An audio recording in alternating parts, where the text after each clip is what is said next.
Hello, I'm Essay, your AI essayist. Please note that all content, audio and video in this presentation are AI generated. As AI can sometimes produce inaccuracies, I encourage you to verify any factual information presented. With that in mind, let's begin. Here is the essay writing task, structured according to your specifications: the measurement of visibility, a critical examination of Stern and Luckish's 1951 work, the pursuit of quantifying perception, a domain traditionally relegated to subjective experience, represents a bold endeavour within the history of science. Elizabeth Stern and Murray Luckish's 1951 publication, The Measurement of Visibility, stands as a significant contribution to this quest, attempting to establish objective metrics for a phenomenon inherently tied to individual interpretation. This essay undertakes a detailed, section-by-section analysis of their work, scrutinizing its core claims, methodological approaches, and the internal consistency of its arguments, ultimately assessing its enduring impact on the field of visual science. The investigation seeks to evaluate the assertions made within the text itself, avoiding broad historical summaries or external contextualization, unless rigorously necessary, to understanding the precise points raised by Stern and Luckish. Section 1: Introduction to the Concept of Visibility Measurement. The initial section of the measurement of visibility lays the groundwork for the entire investigation, defining visibility as a complex interplay of physical and physiological factors influencing the ease and accuracy of visual perception. Stern and Luckish assert that visibility can be quantified through carefully controlled experimentation, allowing for the determination of threshold values for various visual tasks. The work emphasizes the importance of considering both the characteristics of the target being viewed, such as its size, contrast, and luminance, as well as the properties of the observer's visual system, including acuity, adaptation, and age. A core claim is that despite the inherent subjectivity of perception, consistent and reproducible measurements can be obtained by employing standardized procedures and statistical analysis. The authors express a belief that this approach will lead to a more precise understanding of visual performance in real-world settings, improving the design of lighting systems, displays, and other visual environments. This foundational assertion regarding the possibility of objective quantification is the bedrock on which the remainder of the study is erected. Therefore, a critical analysis of the subsequent sections is necessary to determine the validity of this initial assumption. Section 2: The Role of Illumination in Visibility. Stern and Luckish next delve into the relationship between illumination, levels, and visibility, positing a direct correlation between increased luminance and improved visual performance, at least up to a certain point. They describe experiments conducted to measure the minimum contrast required to detect a target at different illumination levels, demonstrating that higher luminance generally reduces the contrast threshold. They attribute this effect to the increased stimulation of retinal photoreceptors, leading to enhanced signal detection and reduced noise within the visual system. The authors acknowledge the existence of adaptation effects, whereby prolonged exposure to high luminance and decreased sensitivity and diminish the benefits of increased illumination. The text emphasizes that the optimal illumination level depends on the specific visual task and the characteristics of the observer, thereby advocating for task-specific lighting designs. This section's claim concerning the direct relationship between luminance and visibility needs to be analyzed cautiously, as the inherent complexity of visual perception extends beyond a simple linear association between light intensity and detection thresholds. Further, the concept of adaptation, while acknowledged, raises questions about the long-term applicability of short-term experimental results. Section 3: Contrast and the Threshold of Detection. This section focuses specifically on the role of contrast in determining visibility, building upon the groundwork laid in the preceding analysis of illumination. The authors define contrast in various ways, including luminance contrast, chromatic contrast, and spatial contrast, and explain how each type of contrast contributes to the overall perception of a visual target. A central argument is that the human visual system is highly sensitive to contrast differences, enabling the detection of subtle variations in luminance or color even under challenging viewing conditions. Stern and Luckiesh present data from experiments measuring the contrast sensitivity function, revealing how visual acuity and contrast sensitivity are related across a range of spatial frequencies. They propose that this function serves as a fundamental measure of visual performance, reflecting the ability of the visual system to resolve fine details and detect low-contrast objects. The authors discuss the impact of factors such as age, refractive error, and ocular disease on contrast sensitivity, underscoring the importance of considering individual differences in visual function. This concentration on contrast sensitivity provides valuable insight, but the essay must explore the extent to which the study adequately addresses the complexities involved in translating these laboratory measurements to real-world situations wherein multiple forms of contrast interact with each. Section 4. The influence of size and shape on perceptibility. Stern and Luckiesh dedicate a segment to the influence of size and shape on the detection and recognition of visual targets, arguing that larger objects are generally more visible than smaller ones, especially at low contrast levels. They cite experiments demonstrating that the minimum size required for detection decreases as contrast increases, and vice versa. The authors discuss the concept of visual angle, explaining how the perceived size of an object depends on its actual size and its distance from the observer. They analyze the role of shape in object recognition, suggesting that certain shapes are more easily processed by the visual system due to their familiarity or inherent structural properties. This investigation considers the impact of visual crowding, describing how the presence of nearby objects can interfere with the perception of a target. The authors consider design recommendations to mitigate the effects of crowding and enhance the visibility of important visual information. The assertions connecting size, shape, and perceptibility are logically sound, yet it would be beneficial to scrutinize whether the study fully explores the potential effects of cognitive biases and prior experiences on how individuals perceive. Section 5. Methods for measuring visibility, visual acuity, and beyond. In this section, Stern and Luckiesh outline various methods for measuring visibility, focusing on visual acuity tests as a primary means of assessing visual function. They detail the Snellen chart and other standardized acuity tests, explaining how these tests measure the smallest detail that an observer can resolve at a given distance. The authors acknowledge the limitations of visual acuity tests, highlighting that they only assess the ability to see high-contrast targets under optimal viewing conditions.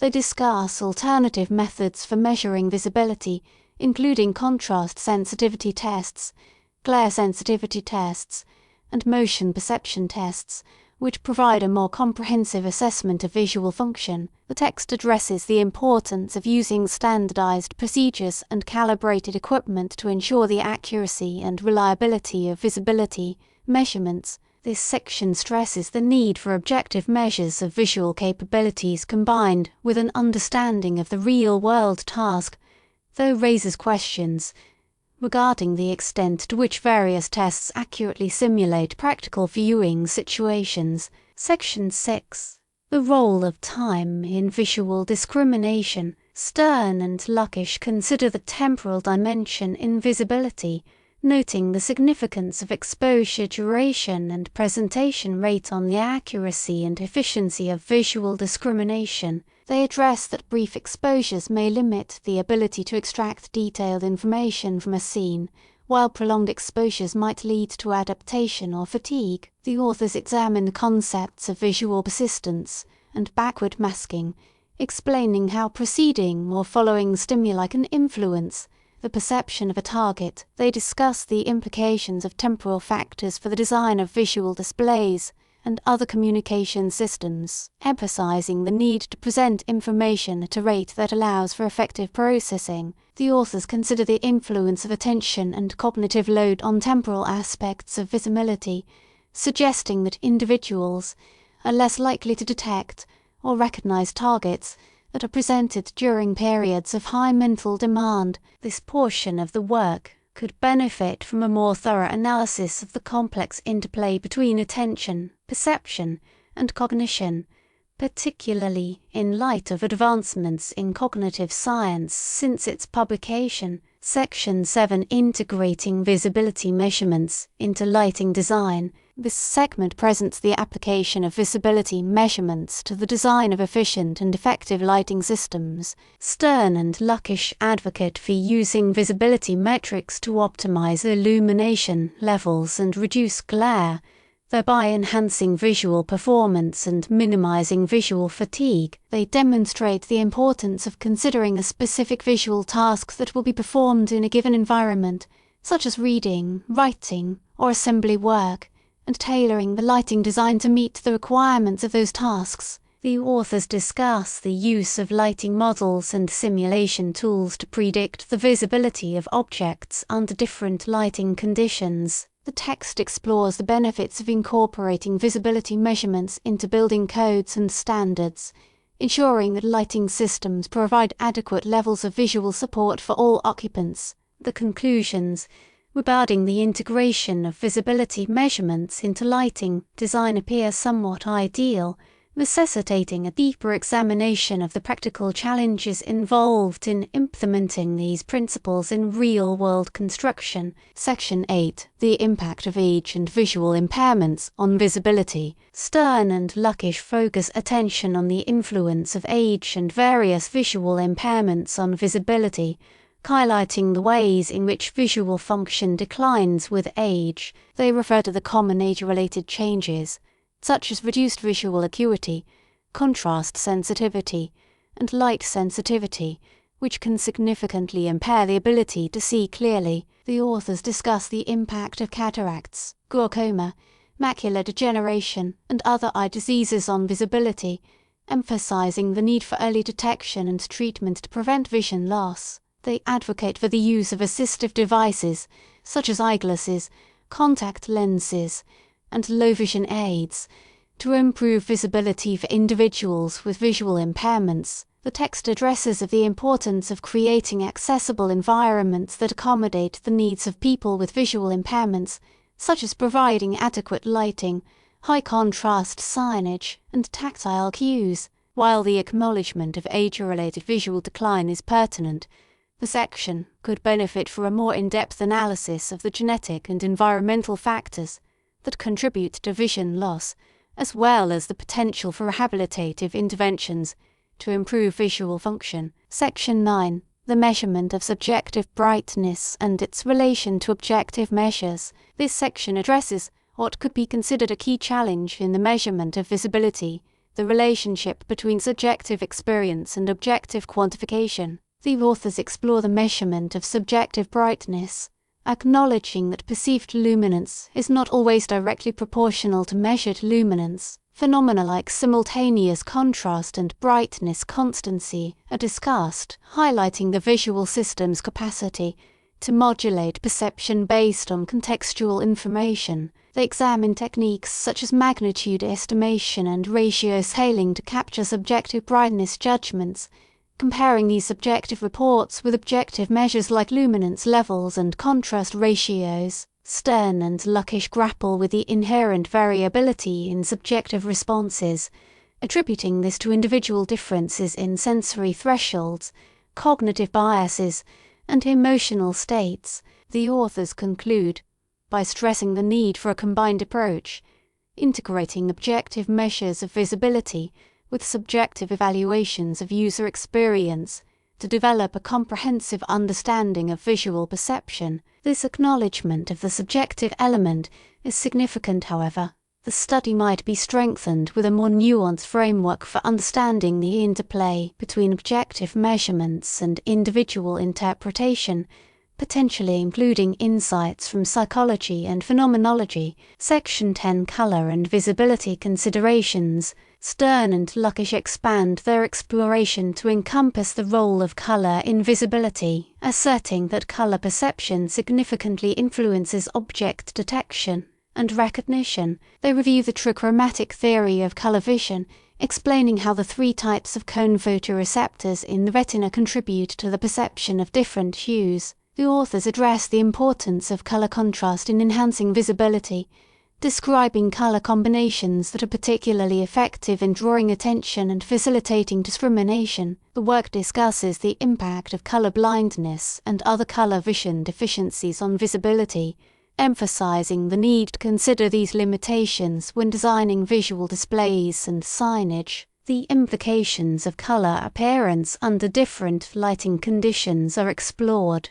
highlighting the phenomenon of metamerism and the variability of color perception. The text stresses the significance of using standardized color systems and calibrated instruments to ensure color communication and consistency. The discussion regarding color vision provides crucial perspective, but incorporating more contemporary theories of color processing involving higher-level cognitive mechanisms would provide a richer, more comprehensive understanding. Section 11 The Measurement of Glare and its Effects on Visual Performance. Stern and Luckiesh dedicate a section to the measurement of glare and its detrimental impact on visual performance. Glare is defined as excessive luminance that interferes with visual perception, either by reducing contrast or by causing discomfort and distraction. The authors distinguish between disability glare, which impairs visual acuity, and discomfort glare, which causes aversion and fatigue. They analyze the factors that contribute to glare,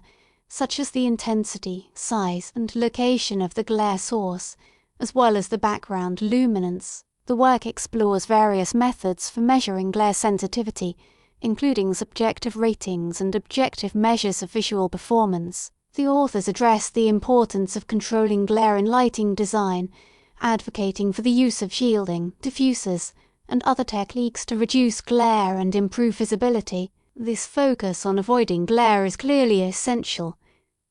Yet an analysis of potential adaptive mechanisms, the visual system, employs to compensate for glare and ways to measure these compensatory mechanisms would improve this section. Section 12 Visibility.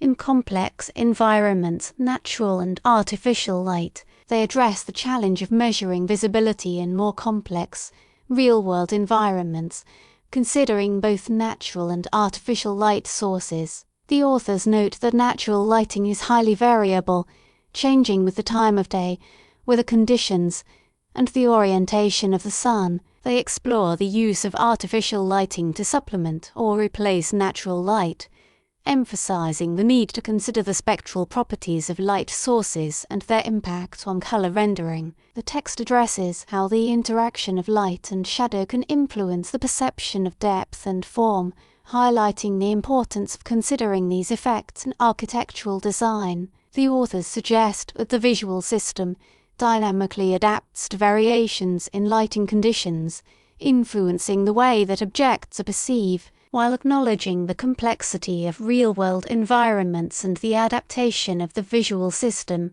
in these settings. The leap from controlled laboratory conditions to variable environments poses a significant challenge to the applicability of Stern and Luckish's findings. Section 13 Practical Applications and Future Directions in Visibility Research. The final section of the measurement of visibility summarizes the practical applications of visibility research and identifies potential avenues for future investigation. Stern and Luckiesh reiterate the importance of using visibility metrics to optimize lighting design, improve legibility of visual displays, and enhance safety in various environments. They suggest that advancements in technology, such as computer simulations and virtual reality, offer new opportunities for studying visibility under more ecologically valid conditions. The authors explore the integration of visibility measurements into clinical practice, advocating for the use of these measures to diagnose and monitor visual impairments. The text concludes by emphasizing the importance of interdisciplinary collaboration, bringing together scientists, engineers, and designers to advance the understanding and measurement of visibility. This optimism regarding future directions, while encouraging, potentially overlooks the fundamental limitations of reducing inherently subjective experiences to purely objective measurements. Conclusion: the measurement of visibility stands as a notable early effort to quantify what many consider an inherently qualitative phenomenon. While the work provides valuable insights into the physical and physiological factors that influence visual perception, its claim of achieving truly objective measurements of visibility must be viewed with some reservation. The inherent variability in subjective experience, the complexities of real-world viewing conditions, and the limitations of current measurement techniques all pose significant challenges to the idea of establishing universal visibility metrics. Furthermore, their conclusions were developed before the explosion of research in cognitive science provided deeper insights into the constructive nature of perception. Nonetheless, Stern and Luckish's work serves as a foundational contribution to the field, laying the groundwork for subsequent research and stimulating ongoing debate about the relationship between objective measurement and subjective experience. Their efforts, though perhaps not resulting in universally applicable objective metrics, fostered future development of the means to more accurately measure, predict, and, ultimately, enhance visual performance and overall human experience. We really appreciate you tuning into this AI-powered presentation. Our goal is to push the boundaries of AI in content creation, and your input is invaluable. If there's a particular subject you'd like to see us tackle next, or if you have suggestions on how we could fine-tune our AI's creative prompts, please don't hesitate to leave your ideas in the comments section. We're excited to bring you more unique content very soon.